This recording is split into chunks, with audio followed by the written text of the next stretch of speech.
तर आपण पाहतोय सुप्रिया सुळे आता निघालेल्या आहेत आणि त्यांना घेराव घालत मराठा आंदोलक या ठिकाणी घोषणाबाजी करताना पाहायला मिळतात। आपले प्रतिनिधी प्रदीप कापसे त्या ठिकाणी आहेत, थेट जाऊयात।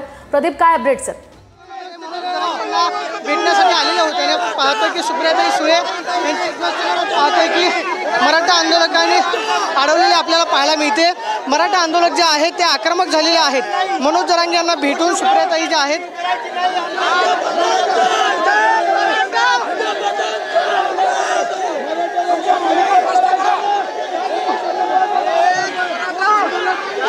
सध्या आपण पाहतोय की सुप्रियाताई सुळे जे आहेत त्या मनोज जरांगे यांना भेटण्यासाठी आलेल्या होत्या। मात्र सुप्रियाताई सुळे यांची गाडी जी आहे त्या ठिकाणी मराठा आंदोलकांनी अडवलेली आपल्याला पाहायला मिळते। गोंधळ जो आहे तो मराठा आंदोलकांकडून करण्यात आला। गाडीवरती आपण पाहतोय की गाडीच्या समोर हे सगळे मराठा आंदोलक जे आहेत ते आडवे झालेले आपल्याला पाहायला मिळतात। कोणत्याही परिस्थितीमध्ये आम्ही सुप्रियाताईंना जाऊ देणार नाही अशा पद्धतीचा आक्रमक पवित्रा घेतलेला आहे। मनोज जरांगेने आवाहन केलेलं आहे की आलेल्या नेत्यांना कुणी आडवाडवी करू नका, मात्र त्याचं कोणतंही पालन जे आहे मराठा बांधवांकडून होत नाही। आपण पाहतोय की अशा पद्धतीनं बेशिस्त वर्तन जे आहे त्या ठिकाणी होताना आपल्याला पाहायला मिळतं। मनोज जरांगेंनी ज्या सूचना दिलेल्या आहेत त्या मात्र सूचनांचं पालन या ठिकाणी मराठा आंदोलक करताना पाहायला मिळत नाही। आपण पाहतोय की अशा पद्धतीनं हुज्जत जी आहे ती मराठा आंदोलकांकडून या ठिकाणी घातली जाते आणि सुप्रियाताई सुळे यांची गाडी आपण पाहतोय की या ठिकाणी मराठा आंदोलकांनी अडवून धरलेली आपल्याला पाहायला मिळते। आपण पाहतोय की या गर्दीतून सुप्रियाताई सुळे यांची गाडी जी आहे ती पुढे जाण्याचा प्रयत्न करते, मात्र मराठा आंदोलक जे आहेत ते ऐकायला तयार नाहीत आणि आपण पाहतोय की अशा पद्धतीनं गोंधळ जो आहे तो या ठिकाणी झालेला आहे।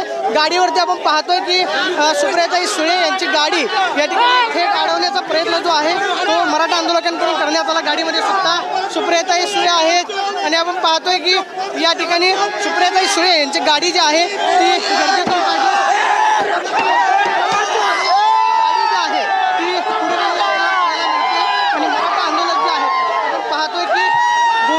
पाहायला मिळतात। मनोज जरांगेंनी केलेलं आवाहन त्याला मात्र हरताळ जो आहे तो मराठा आंदोलकांकडून फासला जातोय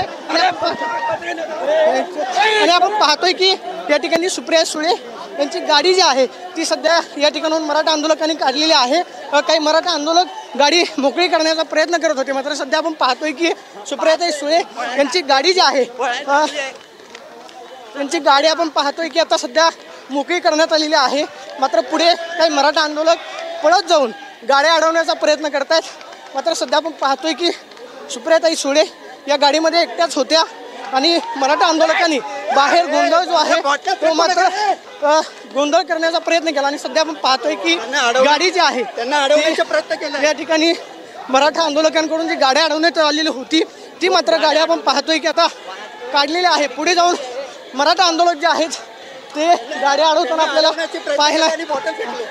पाहायला मिळतात। मात्र आपण पाहतोय की हा सगळा गोंधळ आपल्याला आझाद मैदानाच्या बाहेर पाहायला मिळतोय। एक एक करून जसं जसं मराठा आंदोलकांचा ताफा पुढे येतो आपण पाहतोय की तशी गाडी जी आहे ती या ठिकाणी सुप्रियाताई सुळे यांची अडवली जाते आणि मराठा आंदोलक कोणत्याही परिस्थितीमध्ये ऐकायला तयार नाहीत।